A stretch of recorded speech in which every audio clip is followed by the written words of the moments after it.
episódio 3 do Transformando a Educação, videocast do Instituto Aspásia de Mileto, da Escola AIM. Olha só, o tema de hoje, por si só, já é atrativo bastante. Nós vamos falar sobre a importância das artes na escola e nas nossas vidas.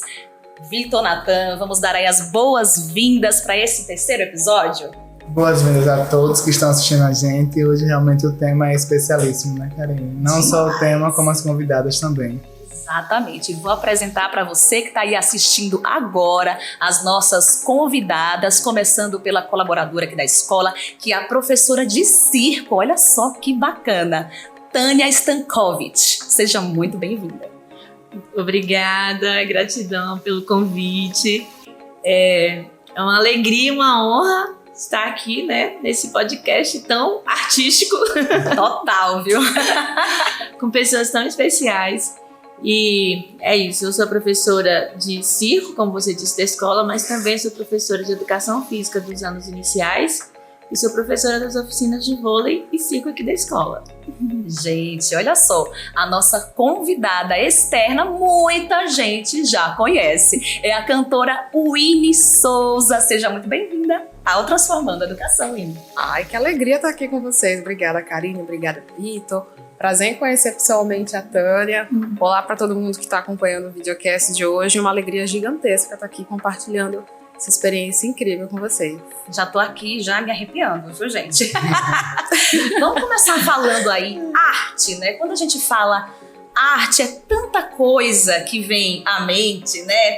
São diversas atividades, né, Vitor? Vocês aqui na escola exploram bastante isso. Então, assim, a importância da arte, ela é extrema na formação, no desenvolvimento das crianças, né? Ela é extrema, Karine. E a gente fez questão, quando a gente construiu a ideia do AIM, o projeto do AIM, de inserir a arte na nossa grade curricular.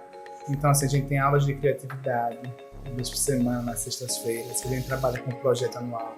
A gente tem oficina de circo, a gente tem momentos para essas apresentações para esses espaços, como o Sarau Literário, o Festival de Artes Aspásia de Mileto, que a gente vai fazer esse ano, a primeira vez que a gente vai conseguir fazer do jeito que a gente queria.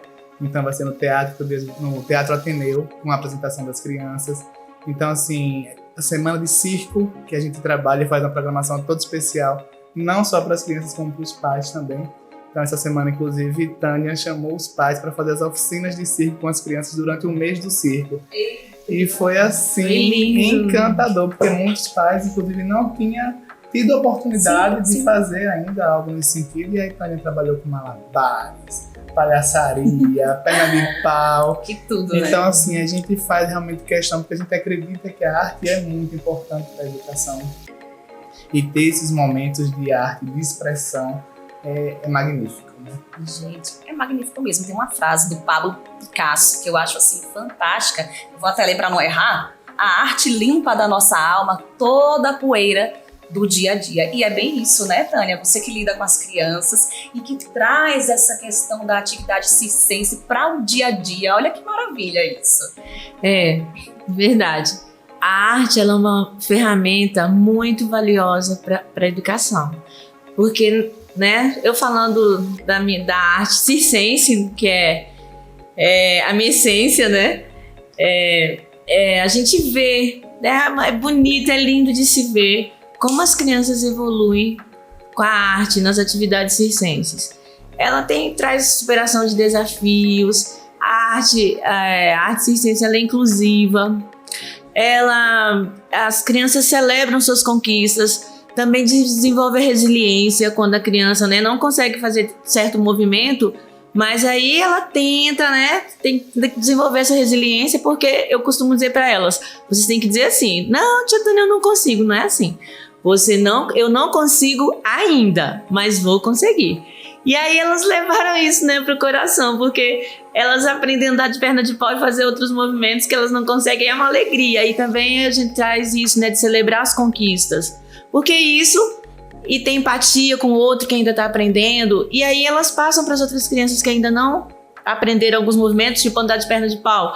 As crianças chegam lá que dizem, eu não sei, não consigo. Aí a que já sabe diz, não é assim, elas mesmas já passam para as outras.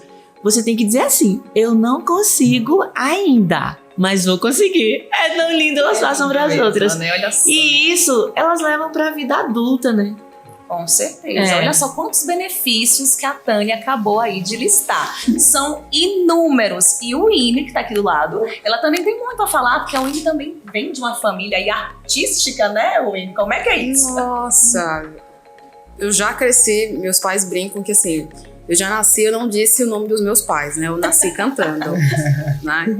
E minha mãe não é da música, ela é professora de língua portuguesa, mas meu pai é professor de educação musical, também é musicoterapeuta, os meus irmãos também são músicos de formação. Família, né?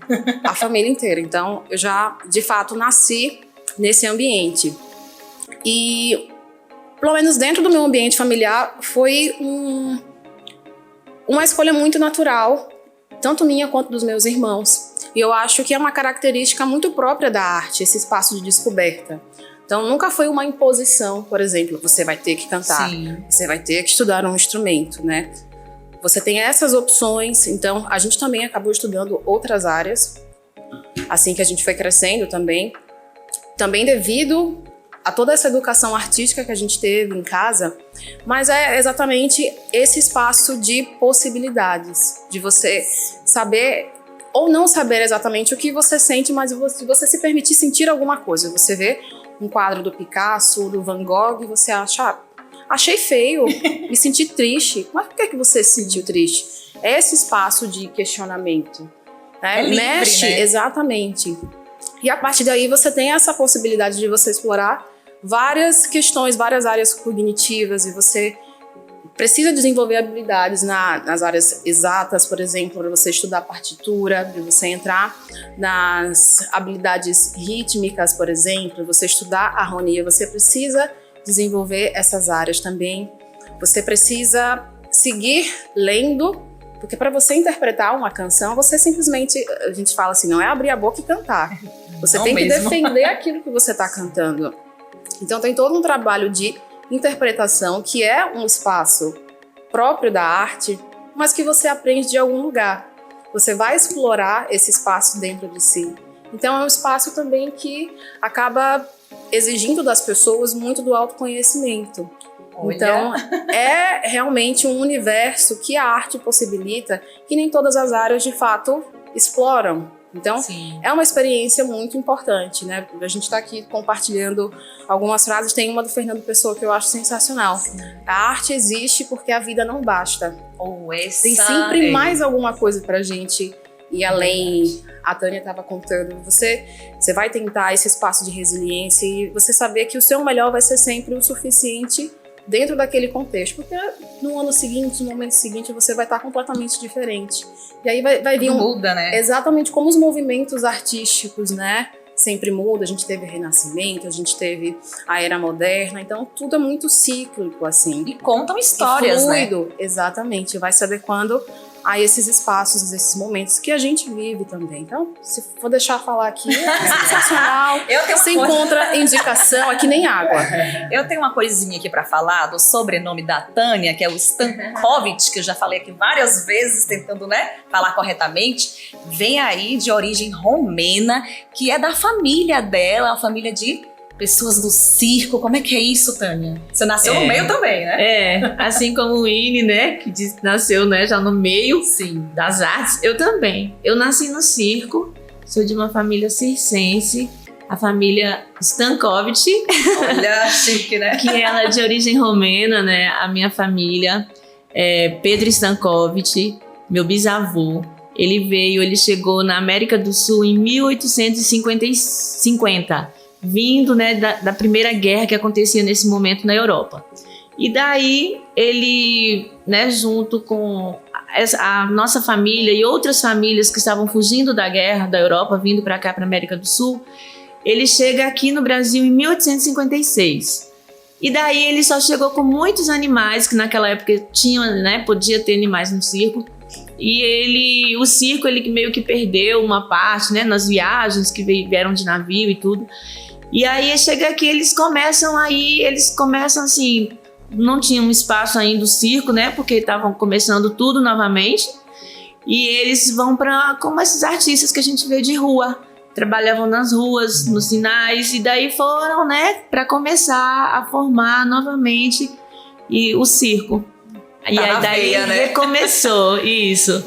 E aí aí já são 6 gerações, né, comigo, a sua 6ª geração, e é isso, a gente, né, buscando manter essa tradição circense, que, né, essa arte milenar do circo, que engloba tantas outras artes. O teatro, a música, a dança, o circo engloba todas as artes. A gente, né, o circo, ele traz isso nas suas apresentações. E é isso. Como vocês falando, né, das frases, tem muitas, né, a gente nem a arte, quando ela nasce junto com o homem, né, com o ser humano, quando aparece o humano, o ser humano, aparece também a arte. Vem junto. E tem também uma frase bem linda do Oscar Wilde, que eles vêm assim: a vida imita a arte muito mais do que a arte imita a vida. Que eu acho frases fantásticas, lindo, né? Também isso. Vitor, você aqui na escola, né? Claro, você tá aqui no dia a dia acompanhando as crianças e vê o brilho nos olhos quando vem uma aula assim diferente, com as atividades circenses. Como é que é isso? Karina, é maravilhoso ver a alegria das crianças, principalmente quando vê Tânia, vê a nossa outra professora de educação física, a tia Lele. Quando elas passam pela sala, tia Tânia, tia Lele. E assim, você vê que quando a gente faz com amor, com os profissionais que a gente tem aqui no AEM, as crianças conseguem sentir isso e fica tudo mais puro e mais fácil. E a ludicidade que isso tem, que por si só, né, já chama bastante a atenção dos pequenos. Né? Sim, muito. As nossas atividades, na nossa rotina, a gente tende a puxar para ser bem mais lúdica, não só nessas aulas, nesses momentos específicos, mas a gente também estimula em outros momentos, em outras atividades. Uma coisa que eu achei interessante da fala de Tânia e da fala de Euli é que elas nasceram na arte. Então, assim, como eu não nasci na também arte... Também não, gente. Eu achei, assim, maravilhoso, porque, assim, foi um processo natural para vocês tiveram a opção de escolher outras coisas, como Tânia hoje é educadora física, mas a arte está dentro dela. E eu não tive essa oportunidade de nascer na arte, eu tive que buscar depois por outros caminhos, mas eu acho de uma dificuldade tão grande, por exemplo, um instrumento musical que eu já tentei quando eu era pequeno, e eu acho uma coisa tão difícil na minha cabeça da pessoa conseguir organizar todos aqueles movimentos e tem gente que vem com essas habilidades. E assim, quando você encontra na família o respaldo para isso, para você conseguir ir e poder buscar os seus sonhos, seja arte ou seja outro, é um caminho muito mais leve. A gente sabe o quão difícil é viver da arte. E se a pessoa vem com essa habilidade, vem com esse dom e encontra uma família que ela não esteja preparada para acolhê-lo, é um sofrimento muito grande. A gente conversou sobre isso no podcast passado, sobre autoconhecimento. Sim. Então, assim, a gente trouxe muito isso. Assim, às vezes a pessoa vem de família de médicos e acontece uma imposição para ser médico. Sim. Ou outra profissão, enfim. Mas você ter essas possibilidades é maravilhoso, né? E é esse o papel da escola também, né? Não só da escola, como da família. De oferecer possibilidades para que a criança experimente, né? Porque se você não tem contato com nenhum tipo de arte, como é que você vai? Como é que você vai saber se você não vem da família de artistas, né? Porque nem todo mundo nasce na família de artistas. Então, se você não tem a oportunidade de experimentar, como é que faz? E a escola é um ambiente muito fértil para isso, né? Exato. Porque a gente começa aqui, eu estava comentando ali nos bastidores com a Tânia, é um giz de cera, é um lápis de cor, é a massinha de modelar, são todos aqueles papéis coloridos, vai começando uma pequena fatia de um todo que é a arte, né? A música mesmo, a música está em tudo, né, Willy? Você bem sabe, a música ela chama, né? É uma coisa que atrai e está dentro de todas as outras, né? Também. Como a Tânia falou do circo, das atividades, a música tá ali, o teatro tá ali. Então vão se complementando, né? E o quão é interessante essa sonoridade, esse som que contagia quando a gente ouve, né, Wendy? Como é que é isso? Nossa, tem meu pai, meu irmão mais velho, mas meu pai, ele tem uma máxima que eu acho super bacana, assim, que eu acho que é fácil da gente entender como é que a arte se impõe de um jeito muito sutil. Por exemplo, ele costuma dizer que a música, assim como outras artes também, né, todos os segmentos artísticos, ela é uma lady. E você escuta, por exemplo, o canto dos pássaros. Afinadíssimo. Mas quem ensinou? Você abre a janela, você escuta e você tem um deleite ali. Então ali você já tem música acontecendo desde antes alguém parar e observar aquilo e escrever, transcrever aquilo para uma partitura, para depois criar um instrumento, e enfim. E aí toda essa roda incrível que a gente tem, né, de música, de arte, de instrumentos, e aí as outras áreas também acontecer. É uma lei de elegantérrima. Ela se impõe sem a gente nem perceber. É como a natureza mesmo, né? E ela flui. E eu achei super interessante que você falou que, por exemplo, existem pessoas que não têm essa oportunidade, como o Vitor citou também, de vivenciar a música desde cedo. Então são ambientes sociais, e o mais importante de todos eles, fora o espaço familiar, que é a escola, de oferecer isso de uma forma sólida, com profissionais como a Tânia, por exemplo, com a qualificação técnica de saber conduzir a arte como tem que ser feito. Porque existem muitos artistas, por exemplo, que a gente acompanha, seja nas artes plásticas, no circo, no teatro, na música, em vários segmentos artísticos, que não vêm de famílias da arte. Isso acontece muito. E aí a gente pergunta como, né? Exatamente. Como é que às vezes a gente vê uma criança, por exemplo, você falou da dificuldade de tocar um instrumento. A gente vê o menino nunca teve contato nenhum com nenhum instrumento. Vai lá, pega uma sanfona, que pra mim eu acho que é um dos mais difíceis, Nossa. e toca. E ele nunca teve contato. Como é isso? Aí vem aquela questão das habilidades, que uns chamam de dom, e é incrível, né? Exatamente. E é importante a gente até deixar aqui registrado também. Existem as pessoas que nascem com aptidão técnica. Nascem. Você consegue identificar, ou você consegue gravar mais rapidamente uma linha melódica, ou fazer um exercício, por exemplo, com mais facilidade, como acontecem as afinidades, por exemplo, dentro do ambiente escolar. Acontece. Eu gosto mais de história, eu gosto mais de matemática. Acontece do mesmo jeito. Mas é importante a gente dizer que, por exemplo, como a Tânia dizia, é prática, é estudo, é exercício, é treino e muita paciência. O principal exercício é o da paciência. Porque não tem um atalho, assim, não tem um caminho do meio. É esse equilíbrio de você se manter ali em constante movimento, você seguir fluindo realmente com esse processo todo.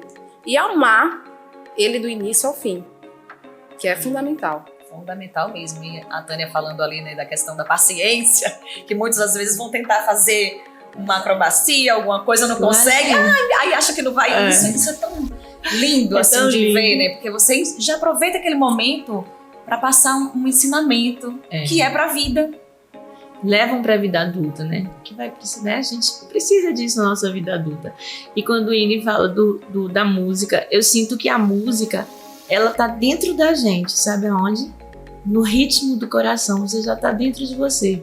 Tum, tum, tum, né? A música vem tá dentro da gente.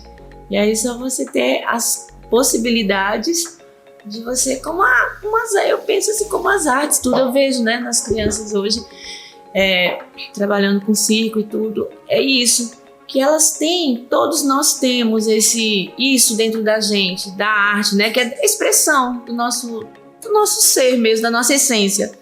E aí se ela tem essa possibilidade, essa abertura de trazer isso, né, de expressar isso, ela vai conseguir, vai trilhar um caminho aí mais feliz, né? E falando assim da arte como meio de comunicação, meio de expressão, vocês veem isso bastante aqui na escola, né? Porque vocês têm diversos projetos, diversas ações que colocam as crianças livres ali, né? Para mostrarem o que elas preferem, o que elas mais gostam. Isso é muito bonito, esse trabalho todo aqui na escola. Vamos falar um pouquinho desses projetos. A gente sempre parte de um pressuposto de que a criança ela tem que ser ouvida. Então, assim, Aqui no IM você nunca vai encontrar uma apresentação, porque seja do circo, ou do teatro, ou qualquer outra, que ali foi imposto à criança.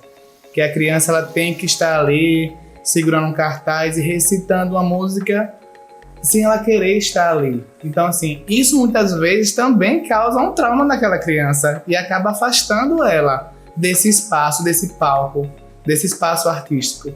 Então, a gente, inclusive, sempre prioriza fazer esses momentos mais internos com a família, naquele espaço que ele se sinta acolhido.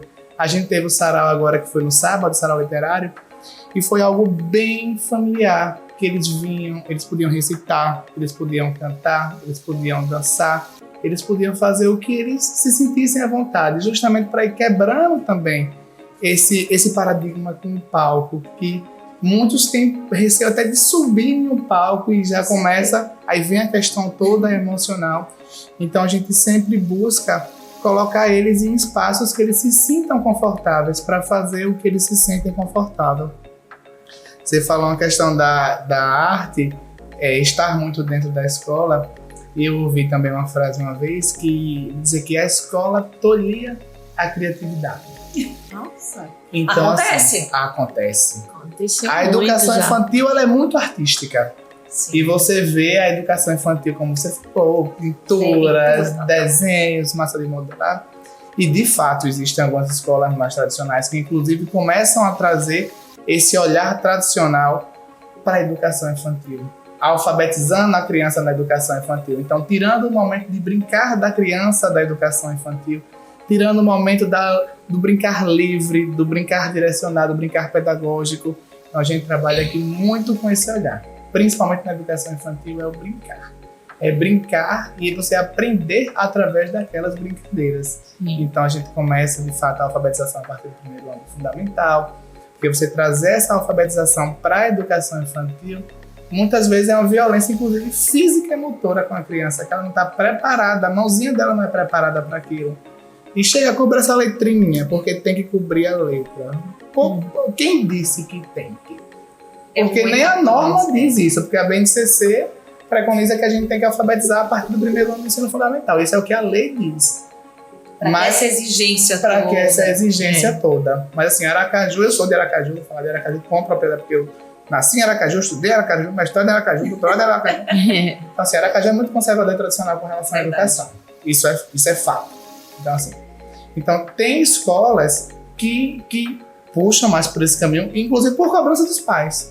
Sim. Mas você tem que ter o sentido e a noção do que você acredita enquanto a educação, e a gente atinge um nicho específico para isso. Sim. Obviamente que a gente trabalhando dessa forma, com esse brincar livre, essa ludicidade, a gente não trabalha com o dia do pai, no dia da mãe, trabalha com o dia da família, com vivências em família. Então, eu perco uma clientela, mas Sim. a escola não é dirigida por um empresário. Eu sou um educador primeiro, e eu faço o papel de empresário, de gestor também. A gente tem que entender primeiro o que é a educação. Gente, isso é fantástico. Olha, você enquanto educadora, né, física e professora de circo, são várias questões assim importantes. Primeiro, a questão da imposição, porque a gente sabe que existem, né, famílias que, você vai aprender a tocar um instrumento, ou você tem que aprender a cantar. E quando algo é imposto, meio que quebra o encanto. Não tem aquela vontade que é aquela curiosidade inerente da criança, né? Então, assim, é livre, tem que ser livre. Tem que ser porque despertou a vontade, o desejo, e não porque, mas é porque você tem que aprender, né? Você tem que se apresentar ali na frente de todo mundo. Se essa criança tá tímida, a gente vê muito isso. Sim. Muito nas escolas tradicionais, realmente. Já presenciei várias cenas de apresentação de quadrilha junina, não querer dançar, não querer ir, mas tem que ir, sabe? E isso constrange muito a criança. Dá até uma dor no coração ouvir isso. Aqui a gente, isso mesmo, como o Vitor disse, a gente dá voz às crianças. A gente escuta. As crianças precisam ser ouvidas. Elas são, né? O sujeito delas, elas têm as vontades, as escolhas. Elas estão ali, a gente precisa ouvir. E eu faço muito isso, a gente faz muito isso aqui na escola, de ouvir. E como também isso se dá muito também através da arte. porque ela vai, né, desenvolver aquele autoconhecimento e vai conseguir se expressar, porque tem criança que não consegue nem dizer o que ela, né, o que ela sente, o que ela quer, não consegue. E a arte ajuda muito nisso, dessa autoconfiança, desenvolver autoconfiança, dessa expressão, dela saber se colocar, dizer o que ela sente, o que ela quer. E é preciso a gente dar voz às crianças, porque, né, muitos dos espaços aí, a criança como objeto faz isso, faz aquilo. Tem que fazer aquilo, Como é que né, pode, por né? obrigação, porque e como o Vitor estava falando, muitas vezes parte sim da própria família, essa questão da obrigação, do ter que fazer e ter que alfabetizar e aquela preocupação toda, né? É aquela questão, né, do autoconhecimento, que infelizmente nem todo mundo tem. E infelizmente muita gente vai passar aí, ó, sem ter, né? Porque é muito peculiar, é muito singular. Imagina a Winnie, que tá aí acostumada nos palcos da vida, né? Se fosse uma coisa imposta, o tanto que é difícil, porque a gente sabe que não é fácil você encarar uma plateia. Não. E imagina exposto. Não, aquilo, né? Rei posto e rei deposto, né? É próximo. Eu comecei a cantar pequena ainda, né? Com 4, 5 anos de idade. E comecei a me apresentar com meu pai, com os meus irmãos. Nossa, meio Sandy Júnior. Com 6 anos de idade. A gente fazia cerimônias de formatura das escolas onde meu pai trabalhava. E aí, logo em seguida, meu irmão também passou a trabalhar, enfim, nesses mesmos espaços. E é exatamente isso nesse contexto, porque meu irmão, por exemplo, ele tocava guitarra na época. Ele começou pelo violão, foi o primeiro instrumento que ele quis desenvolver. Não foi uma imposição do meu pai. Meu irmão do meio começou no violão, toca até hoje, porém, ele é baterista. Ele se formou em bateria. Esse é o instrumento que ele defende, né? E eu toco instrumento também, eu toco violão, toco violino, mas eu preferi cantar. Sim. A gente, num momento da vida ali, montou a própria banda, né? Tocava que cada um faz uma coisa, né? Já facilita o processo. Sim. Só que a gente foi naturalmente escolhendo esses espaços onde a gente se encaixa melhor. O que é que eu mais gosto? Exatamente, quais são as nossas referências? Entende? A gente tem, inclusive, alguns gostos parecidos num período específico da nossa formação, mas o ambiente familiar, ele é fundamental para que a gente consiga se sentir confortável naquilo que a gente está fazendo. Eu tenho a sorte de vir de uma família muito musical. Minha mãe não é da música, mas porque ela diz que alguém tem que aplaudir. Tem que sobrar alguém para bater palma. Eu entendo. Agora, assim, quando isso não acontece, eu acho fundamental esse papel da escola, de possibilitar realmente esse espaço de descoberta para os pais, para os responsáveis. Porque às vezes nem os pais, né? Não sabem não tiveram exatamente. Contato. Poxa, eu ouvi um feedback, por exemplo, da professora Tânia, que minha filha, ela tem muita aptidão para o circo. Mas, tia, o que eu faço? Com isso. Para onde eu vou? Eu não sei, eu não tenho referência. Às vezes os pais não têm a referência. E as referências se tornam os próprios filhos. E aí eu digo que é uma faca de 2 gumes. Por quê? Tem aqueles pais que vão querer gerenciar, né, a vida dos filhos. Exatamente. E isso a gente sabe que acarreta em milhares de coisas nem sempre muito positivas. E aqueles pais que vão querer embarcar nesse processo de construção também. E aí é bacana porque a escola vai fazer parte desse ciclo de descoberta da família. Então, além da formação tradicional, enfim, da instrução formal que a escola está passando, você vai ajudar aquela família a desenvolver uma habilidade, enfim, uma nova área da vida que ela nem sequer teria a possibilidade de desenvolver se a escola não tivesse oferecido aquele momento. Verdade. Porque significa que você está literalmente mexendo com ancestralidade, com gerações de famílias muito tradicionais. A gente vem, por exemplo, numa sociedade sergipana em que o desenvolvimento artístico, em 80% das escolas, a gente pode falar do segmento das escolas privadas, em que isso acontece de uma forma muito mais natural, e é uma sorte a gente poder conversar sobre isso aqui, né, para tantas pessoas, num contexto diferente, isso é muito periférico.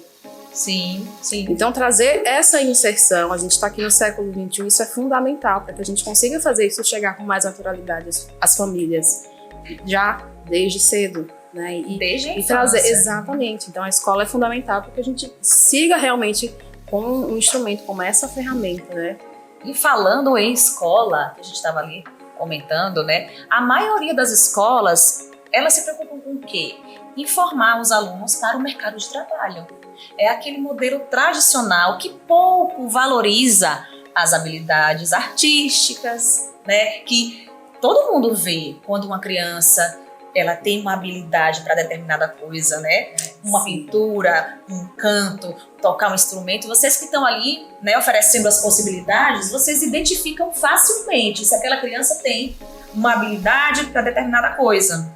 E dali você poder contribuir, né? Mas infelizmente, a gente não vê isso na maioria das escolas, porque eles pouco se preocupam com isso, eles querem aprovação no vestibular, aprovação no Enem, é porque daqui vai sair para as universidades, então ficam muito ligados, né, e bitolados às competências tradicionais do português, da matemática, da biologia, tal e tal e tal, e esquece que a gente é ser humano. Como se não houvesse espaço para arte dentro Sim, dessa rotina. E é fundamental. Então, é muito... Ainda bem, né, que aqui no IEM vocês têm essa visão, que não é para todo mundo. Exatamente. Não é. Você consegue, Vitor, perceber esse conflito, né, de você estar aqui identificando habilidades, porque tem teatro, tem música. Eu lembro que você estava comentando que tinha alunos querendo formar uma banda, que partiu deles, olha que lindo. Aí você acha que numa escola tradicional queremos formar uma banda, qual espaço que as crianças têm para isso? Não tem. Recebi um projeto do aluno do 9º ano, não?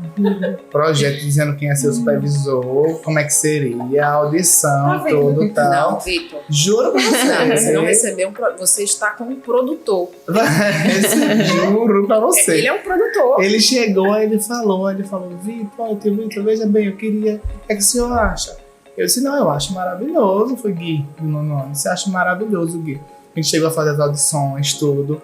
Foi. Aí a gente não conseguiu encontrar ainda uma logística para trazer isso, porque tem que ter os ensaios, tudo, como eles estudam pela tarde, a gente está tentando organizar uma logística para que isso aconteça da melhor forma, mas foi uma demanda dos alunos. E é isso que a gente estava falando, da voz da infância, a gente tem que ouvir essas pessoas, tem que ouvir. A gente, ano retrasado, a gente colocou um clube de vôlei à noite, porque eles pediram. Então, assim, a gente tem aqui espaço. O IEM, eu costumo dizer que é um terreno fértil, porque o que eu acho interessante é que a criança ela seja formada para a vida. O Enem, ele faz parte da vida, e ela tem que estar preparada cognitivamente para isso. Exatamente. Fato. Mas é uma parte da vida. Sim. A gente tem que entender também que tem todas as outras partes. A parte emocional, a parte social, a parte artística.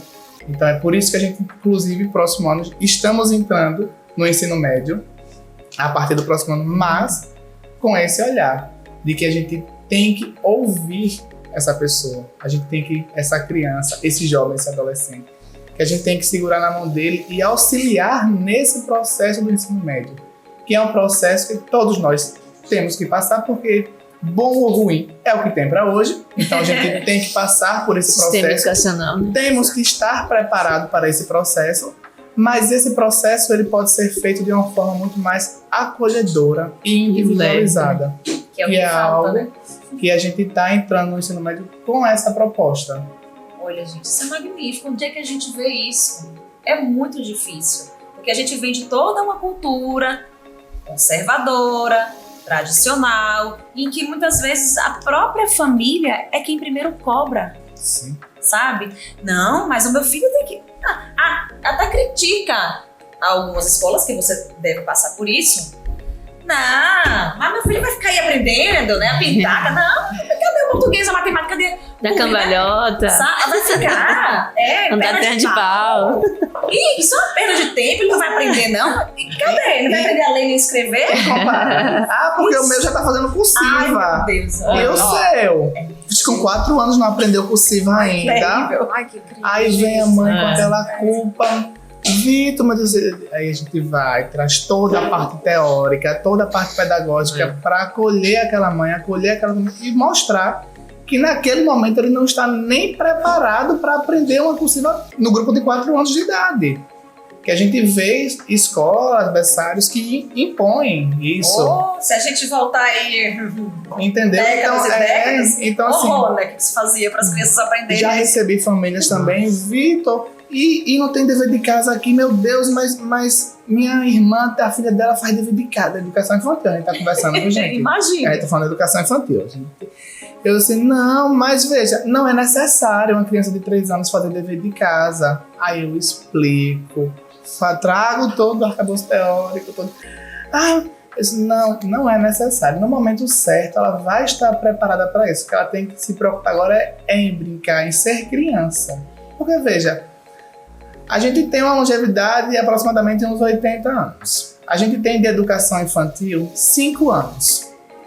Se esses 5 anos a gente tira o foco do brincar e do desenvolvimento artístico da criança para inserir algo que naturalmente já vai ser inserido a partir de 6 anos de idade, que horas é que essa criança vai brincar? E no mundo de hoje, então? Como é que faz? Com tanta tecnologia, com as redes sociais, com a internet aí imperando que ninguém quer mais ler, não quer escrever, não quer criar. Atenção retida, assim, né? Você deve sentir isso, né, Tânia? Assim, Não quer nem brincar, pra falar a verdade. Pronto, exatamente. Não querem Prefere brincar. caminho. É Eu triste de sinto ver. isso. Eu acho assim, ainda bem assim, né? Que eu fico muito feliz, porque aqui nas aulas a gente vê que elas têm aquele interesse, né? Porque eu acho que é uma coisa assim, que delas mesmo, que elas sentem, né? Faz sentido para elas. Então, isso que Vitor disse da educação infantil, a educação infantil é a base da educação. E talvez essas famílias que falam sobre isso, né? Porque não tá alfabetizando, fazendo letrinha. Não. A aprendizagem se dá por outras maneiras também, com o corpo todo, pelos outros movimentos, pela arte. A arte é uma aprendizagem potente. E que marca, Então, né? Quando ela chegar no momento, lá no fundamental, nos anos iniciais, no primeiro aninho, ela já vai estar pronta, porque ela não pulou aquela fase de brincar, de desenvolver essa capacidade motora, cognitiva e afetiva através do lúdico. E não imposta, né? Não imposto. Então, Você percebe que eles chegam no primeiro ano com sede daquilo. Então, assim, o corpo deles já está preparado, a mente já está preparada. E aquele processo de alfabetização, que poderia ser traumático se começasse de forma antecipada, ele acontece de forma natural e leve. E assim, é muito bonito de ver isso. Poxa, seria tão bom, né? Assim, a gente não quer criticar pai, mãe, família, não é nada disso. É porque a gente vem de um sistema centenário, anos e anos e anos, vivendo, né, dessa forma e acreditando que isso é o melhor. Porque pior é isso, né? Porque não é porque os pais são ruins, são maus, né? Não entendo. E é uma visão da educação. É uma visão. Assim como tem corrente de psicologia, que tem várias visões, corrente de tudo, são visões, são olhares. A gente está falando sobre o olhar do AIM. Esse é o olhar do AIM para a educação e que alguém pode achar certo ou errado, mas esse é o olhar do AIM para a educação. Da mesma forma que outros pais e outras escolas, cada um tem o seu olhar, cada um tem a forma de ver a educação e não tem certo nem errado. Por isso que você fala tanto, que tem família para toda escola e tem escola para toda a família. É perfeito isso, que é verdade. Exatamente. Se você não comunga, né, desses princípios, desses valores que são pregados aqui, você vai trazer o seu filho para cá? Não, porque você vai viver em constante conflito, você vai ficar reclamando, por que ele não está escrevendo ainda? Por que ele não está fazendo isso ainda? Então, você tem que procurar um lugar que atenda às suas necessidades e a gente respeita isso, né? Mas o que a gente está vendo no mundo de hoje? está acontecendo aquele movimento de resgate. A gente vê que tem certas coisas que não funcionam mais, né? Esse modelo tradicional de ensino que impõe, que obriga, isso não é interessante e, inclusive, prejudica. Você também percebe isso, né, Winnie? E não só em escola, na vida, no canto. Exatamente. Você tem que fazer assim. Você tem que cantar de tal forma, você tem que se apresentar dessa maneira. Que é um caminho completamente oposto ao que a arte propõe pra gente, Sim, né? De, assim, a liberdade, né? Exatamente. A arte traz a liberdade de escolha, de...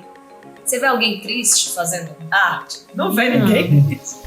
Você vê alguém triste quando alguém tá pintando, tá desenhando, tá cantando, tá dançando? Ninguém! A tristeza pode ser a causa, né? Dela ir pra arte, mas ela vai ressignificar isso ali na arte. Isso aí. Porque aquilo ali é libertador, é bom. É tão fácil assim a gente gostar, por quê? Porque é naturalmente bom.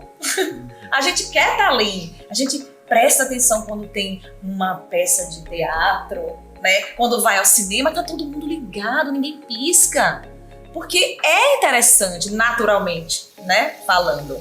E Vitor, é assim, impressionante, porque começa de pequenininho, vai crescendo, e o que a gente percebe, pelo menos na maioria das escolas, é que vai piorando, tipo assim, vai crescendo e parece que não existe mais não, que a arte tá morrendo. Você tá no 5º ano, no 6º ano, no 8º, ninguém fala mais nada de teatro, de dança, parece que subiu, acabou.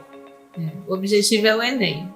Pronto, todas as atenções, meu Deus, né, se concentram naquela cobrança. Não existe espaço mais para o brincar, para o colorido, né? Isso é triste de ver. E a maior das possibilidades, ser feliz. Pronto, qual é a busca do ser humano? Todo mundo quer ser feliz.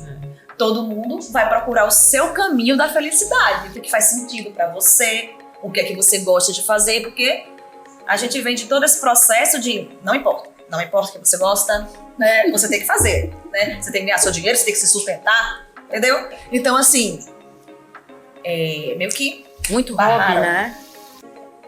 Só se for por hobby. Ela faz isso por hobby. Mas eu quero cantar. mas por hobby, né? Você não vai viver disso. Você já deve ter ouvido isso o tempo todo. Você canta. Sim, mas você faz o quê? Mas o quê? Olha, você vive de quê? Né? Existe muito ainda. Acredito que assim, a gente já vê uma movimentação melhor. Isso é ótimo. Porque a gente percebe que os olhares e a informação serve para isso. A educação é fundamental para que a gente consiga trazer esse olhar da importância da arte na formação das pessoas. Então, é isso. Se eu cresci num ambiente em que a música nunca foi um hobby, que meus pais têm casa hoje, a gente teve a possibilidade de estudar, de ter roupa, de ter comida na mesa, porque teve arte dentro de casa.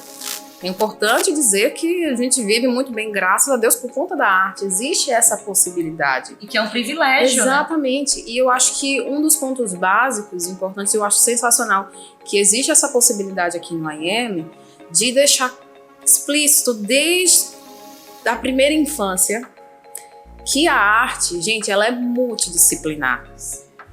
É importante a gente trazer isso para as famílias. A arte, ela é conversando antes de sobre isso, né? Sim. Eu falei sobre isso com Karine, disse, a arte é multidisciplinar.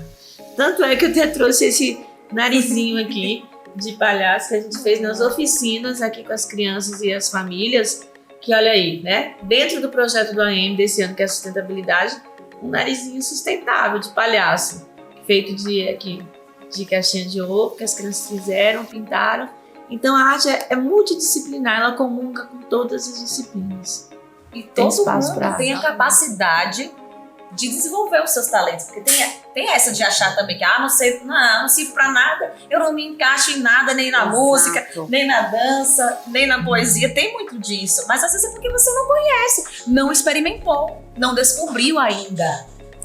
É aquilo, né? As próprias famílias, ou seja, as próprias famílias deixaram de experimentar a arte, não tiveram esse contato que é importante Por exemplo, de você entender, meu filho não está desenvolvendo bem, vocês falando, né, da alfabetização, porque está fazendo letrinha, o outro não, isso, aquilo. Às vezes os pais não sabem interpretar que talvez o caminho dos próprios filhos seja na arte. Porque eles não estão considerando, né? Exatamente, você já trouxe esse olhar É bem essa questão diferenciado. que você comentou. Tá, você canta, mas faz o quê? Mais. Não tá validando. Eu acho que falta a validação de um talento. Se você tá vendo ali que, mas eu quero ser músico. Pronto, acho que o pai cai duro, né? Muitos, né? Como assim? Meu filho, aí vem aquela questão toda. Você sabe que viver da arte, ninguém tá dizendo que é fácil. Sim. A gente sabe o quanto que é difícil você viver daquilo que você gosta de fazer. Exatamente. Mas hoje a gente já vê que tá começando esse processo de abrir para considerar o que o outro tem vontade, o que o outro tem de talento e que ele pode.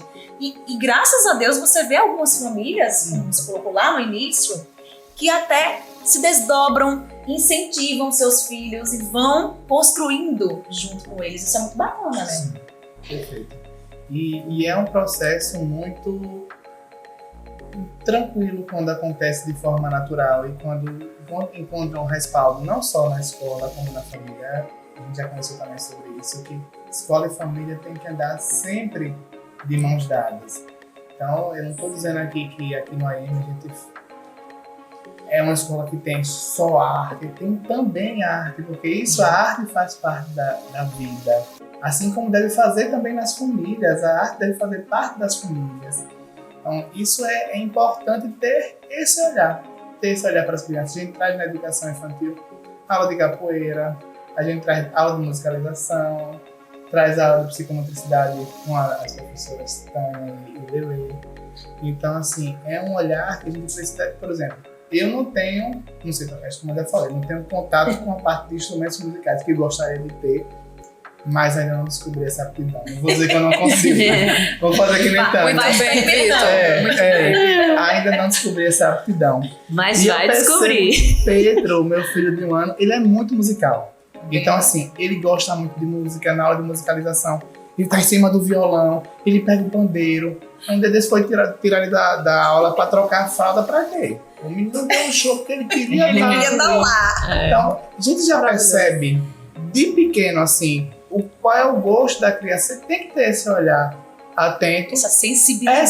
Sensibilidade. E observar, né? Porque você passa dias, os dias passam e você não observa as crianças. Se você observar, você vai descobrir muito, né? Sobre Sim. a criança, sobre as escolhas que ela está fazendo ali, já é para você ficar atento a isso. Sim. E falando sobre famílias, foi muito lindo que o Vitor falou sobre as oficinas que nós fizemos. Nossa, as famílias, assim, se descobriram nas oficinas de circo. Os pais não podem viver aqui pela escola. Quando vai ter, já ter oficina, quando vai ter de novo.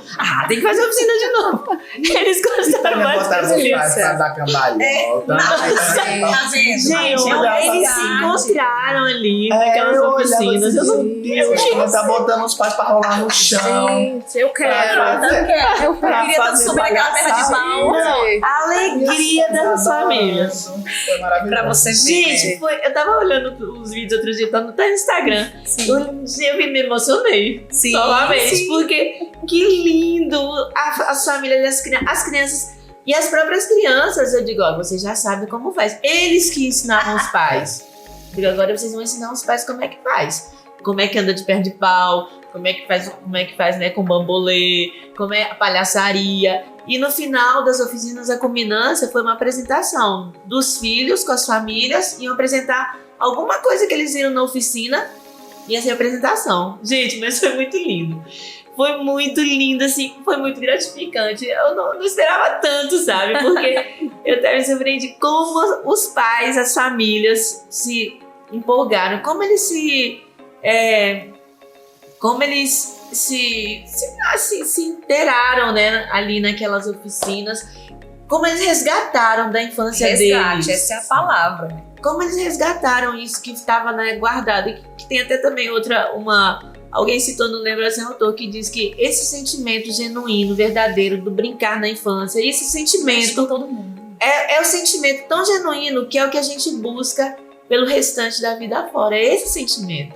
E não é isso que a gente está falando, porque veja, o adulto ele vai se enrijecendo, né, com as cobranças da vida, o corre-corre, os compromissos, os boletos para pagar, né? Isso tudo faz a gente perder realmente esse brilho, essa curiosidade. Às vezes a pessoa vou nada, tá doido que eu vou subir uma perna de pau? Fica envergonhado, perdeu. Sim, não tem mais aquela naturalidade e espontaneidade de uma criança que quer experimentar e não tá nem aí, se vai cair. De Tá nem aí, se vai saber. Que é mágico isso, né? Mágico, ótimo na mágico. criança. E Não o papel tem. da lindo. escola tem que ser esse, assim, de oportunizar esses momentos. O Dia da Família agora, de agosto, que a gente fez, comemorando o Dia dos Pais, mas o Dia da Família, aí a gente levou as famílias para o museu.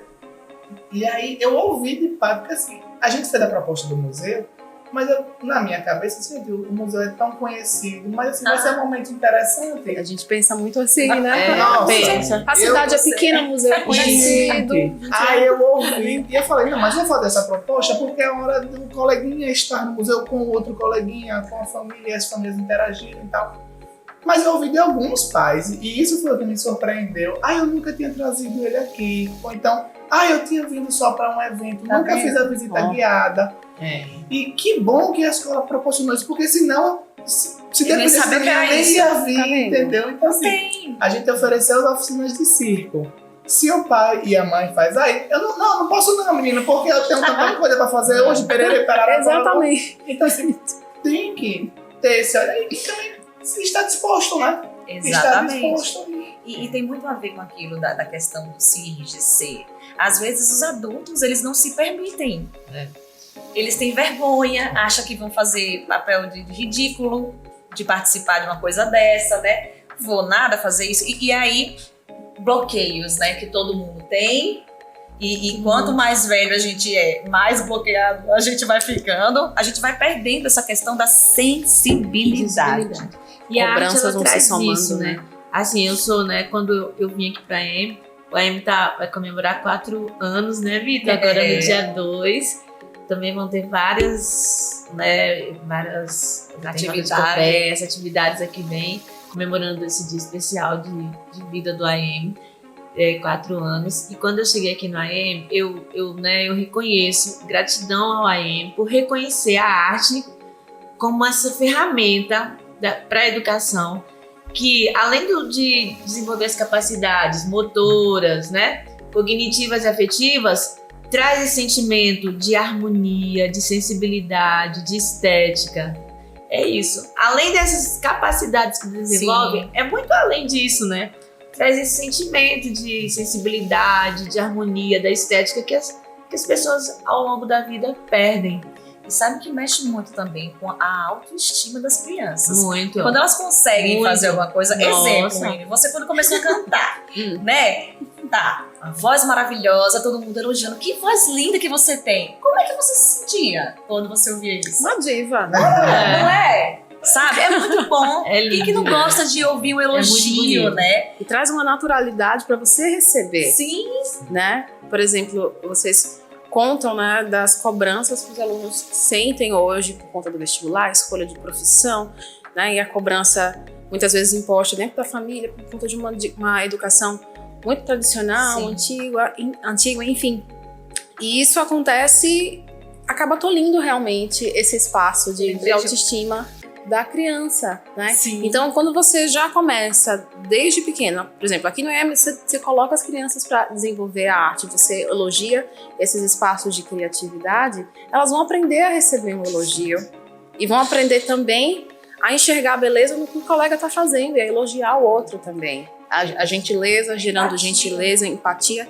Eu não sei exatamente, eu não sei vocês, mas eu não conheço nenhum profissional, isso em qualquer área, seja um médico, um advogado, um engenheiro, os melhores profissionais dessas áreas que eu conheço tiveram em algum momento da vida envolvidos com arte. Verdade. São pessoas empáticas, têm consciência de classe, têm um cuidado gigantesco com o meio ambiente, com o próximo, são sensíveis.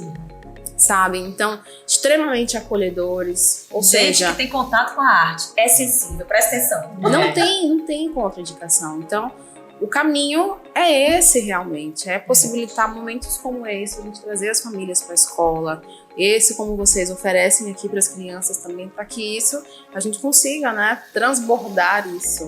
Né? Verdade, ela falando ali no ser tolhido, aí eu lembrei da história da menina que ele contou no videocast passado, que a menina partiu dela essa consciência, foi incrível, né? Conta aí pra gente de novo essa história. Foi uma aluna que eu recebi ano passado, e ela tinha época, acho que era 6 para 7 anos. Olha, Que ela disse, mãe, eu não tô gostando dessa escola que eu tô, que era a escola passada, porque ela tá tolhendo a minha criatividade. diga aí. Uma criança de 6, 7 anos. E aí ela veio pra cá, e assim, quando ela inclusive fica no integral, então assim, à tarde, a gente tem a oficina de circo, vôlei, teatro, xadrez. Ou seja, ela tá no paraíso, né? E você tá dizendo Diga aí, quão no terreno. artística ela é. E como isso pulsa dentro dela.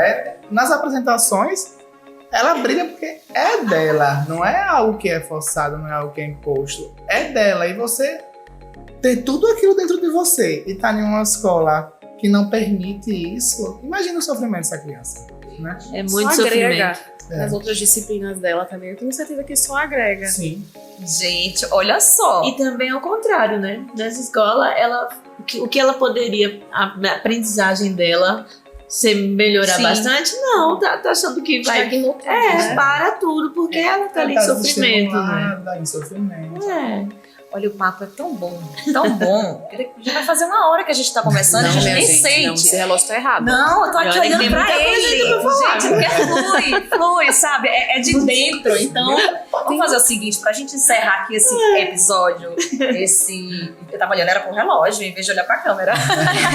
Pra gente encerrar esse episódio 3 do videocast aqui da escola, a Tânia, ela trouxe um poema, tá? Que ela vai recitar esse poema e depois a Winnie vai cantar. Ou, se a Winnie preferir também, ela pode, como a Tânia sugeriu ali, né, cantar baixinho enquanto ela recita o poema. Vamos lá. Combinem-se. Vamos lá. Fazer aqui um dueto. Não é bem um poema, é uma reflexão. Tipo Uma assim, reflexão. Eu escrevi no dia 27 de março, é comemorado o Dia Nacional do Circo. E aí o mês todo de março, né, Vitor, a gente fez aqui o primeiro Circo Fest do AIM. Aí foi muito lindo, foi quando, né, tiveram as oficinas e os alunos se apresentaram, mas foi assim, maravilhoso. Foi muito lindo, eu me emocionei. E aí, daí eu escrevi, né, isso aqui para abrir o espetáculo das crianças. Então ele diz assim: a magia e o encantamento do circo representam a vida como sonhamos e gostaríamos que fosse. Com palhaços para divertir, mágicos para surpreender, bailarinas para trilhar com passos leves as canções de cada época que se vive. E o público aplaudindo carinhosamente acertos e falhas, encarando-as como uma prática a ser melhorada. Gostaria que a vida fosse mesmo um circo. Que a liberdade e a alegria dos circenses fosse realidade, sem ter que ser sonhada. Ai, que lindo! E pra gente fechar aqui, também com chave de ouro, agora a William vai cantar uma canção. Se joga, mulher. Tá aqui, escutando a Tânia e Pensando. exatamente, e canalizando, na verdade, a mensagem, o contexto. Já quero agradecer vocês todos pelo convite, amei estar aqui com vocês. Olha, também já agradeço. Gratidão. Que é lindo. Inclusive, só quero me matricular, ter uma criança crescida. Entre no Circo para aprender a andar de pé. Já que a gente vai encerrar com a Winnie cantando, eu agradeço a presença de cada uma de vocês. Foi muito legal bater esse papo com vocês. Um prazer, uma honra pra mim. E agora Eu penso que vai precisar de continuação desse videocast, Também, gente. porque a gente já tem muita história a contar, né, Winnie? Tem que ter a parte 2. parte 2, né? Exato. Bora lá, Winnie.